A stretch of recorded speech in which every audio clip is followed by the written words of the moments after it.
Hello दोस्तों, मैं राजू कुमार। आप सभी को मैं एक कहानी बताने जा रहा हूँ, जो हमारे समाज से रिलेटेड है। चलिए हम लोग स्टार्ट करते हैं।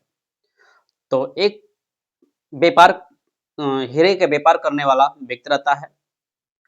उसके घर पर एक दिन अचानक से चूहा आ जाता है और उसके पहले कुछ दिन चूहे भी रहते थे, इसके पहले भी रहते थे, लेकिन एक दिन जब चूहा वो दूसरा आया, तो वह एक हीरे को क्या कर लेता है, निगल लेता है।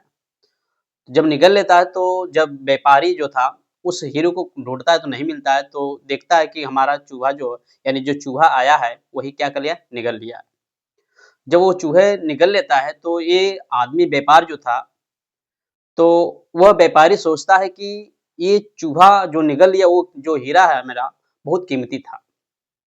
जो वो कीमती था, तो ये सोचता कि मैं इसे कैसे निकालूँ, कहाँ से निकालूँ, कौन लिया, इतने सारे चूहे हैं, इसको कैसे पता चलेगा कौन चूहा हमारा लिया हीरे को।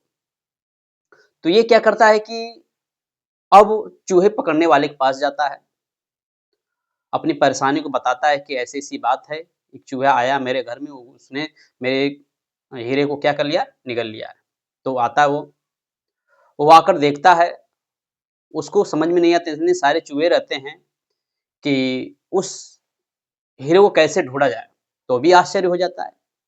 जब आश्चर्य होता है, तो वो सोचता है कि कैसे निकाला जाए, कैसे किससे पता चलाएगा, हमें भी नहीं समझ में आ रहा है कि कैसे पता चलेगा कि कौन चूहा निगला है हीरे को।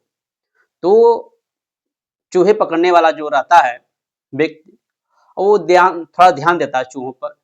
तो एक चूहा जो रहता है, कुछ चूहों से अलग जाकर बैठा रहता है।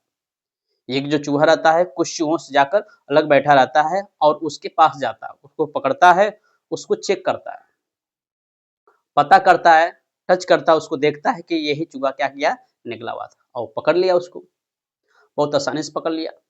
तो जब उसके पास गया कि लीजिए आपका यही चूहा ने इस चूहे ने निगला है, तो वो सोचा था उस समय पकड़ते समय सोचा था कि यदि मैं इसको पकड़ता हूँ, सब चूहे को पकड़ रहा हूँ तो मुझसे कहीं पाप हो जाएगा। यदि सब चूहों को मैं पकड़ूँगा तो इतने सारे कौन लिया, कौन है, कौन नहीं है, तो मुझसे थोड़ा-सा क्या हो सकता है, पाप होता। तो वो देखता उसी समय वो ध्यान दिया था कि ये जो चूहा है, कुछ जो चूहों से क्या था, अलग था, सबसे अलग बैठा हुआ था। तो जब व्यापारी पास गया तो ऐसे बताया कि जो मैं देखा हूँ कि इसको ये सबसे अलग बैठा हुआ था, मैं इसे पहचान गया। तो वो स बैठा था तो उसी समय उस चूहे पकड़ने वाला व्यक्ति ने कहा, जानते हैं, व्यापारी से बोलता है, जानते हैं ये हमारे समाज है। यदि कोई अगर पागल आदमी या कुछ आदमी को, कुछ अजीब-सा आदमी को थोड़ा-से कुछ संपत्ति मिल जाती है, तो वो अपने समाज से क्या करने लगता है, कटने लगता है। जैसे कि एक फैमिली लीजिए, एक फैमिली में भी होता है ऐसा ही। यदि कुछ हुआ व्यक्ति कुछ अचानक से पा जाए, उसको कभी नहीं पाया रहता या कुछ पा जाए अचानक से हमारे समाज में, तो सबसे पहले वो दूरियाँ बनाने लगता है। वो अपने समाज से दूरियाँ सबसे पहले बनाने लगता है कि हमको कोई पहचान ना जाए। वैसे ही मैं इसको पहचान गया, क्योंकि सारे चूहे एक में बैठे हैं और ये क्योंकि सबसे अलग बैठा है। इसलिए मैं इसको क्या कर गया, पकड़ लिया। तो वो क्या करता है, उनको धन्यवाद देता है पकड़ने के लिए